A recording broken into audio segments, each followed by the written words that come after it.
আসসালামু আলাইকুম বন্ধুরা, আশা করি আপনারা সবাই ভালো আছেন এবং আমিও ভালো আছি। আশা করি আপনাদের সবার ঈদটা অনেক ভালো কাটছে। তো আমারও ঈদটা অনেক ভালো কাটছে, কিন্তু আমার কুকুরটা ঈদের পরে আর গোসল করে নাই।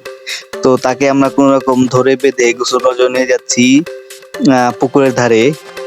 তো দেখেন তাকে কিভাবে আমরা গোসল করাই। তো এইভাবে কোনো রকম তাকে 2 পা ধরে উঁচু করে নিয়ে নিয়ে যাই পুকুরের ধারে। পুকুরের ধারে নামানোর পর সে কিছুতেই নামবে না পুকুরে। সে শুধু দৌড় ধান্দা করতেছে এবং আমরা তাকে ধরে নিয়ে আমি সহ পুকুরে নেমে যাই।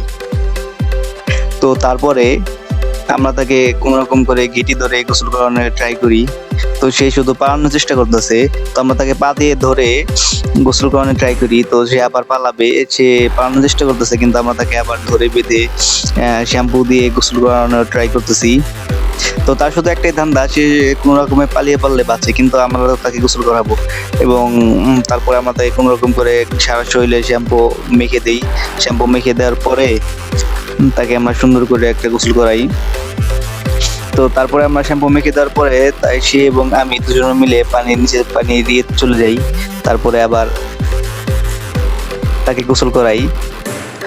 তাকে সুন্দর করে গোসল করানোর পর আমরা তাকে আবার উপরে উঠে নিয়ে আসি। উপরে ওঠানোর পরে সে আবার যায় আকাম করতে, কারণ তার তো আকাম করতে ভাল লাগে। তো গাইস দেখেন সে পানিতে উপরে ওঠার পরে কি করে। ভদ্র ছেলের মতো এখন গোসল করতেছে, কিন্তু উপরে ওঠার পর আকাম করবে। আজকের ভিডিওটা এই পর্যন্তই। সবাই ভালো থাকবেন। আল্লাহ হাফেজ।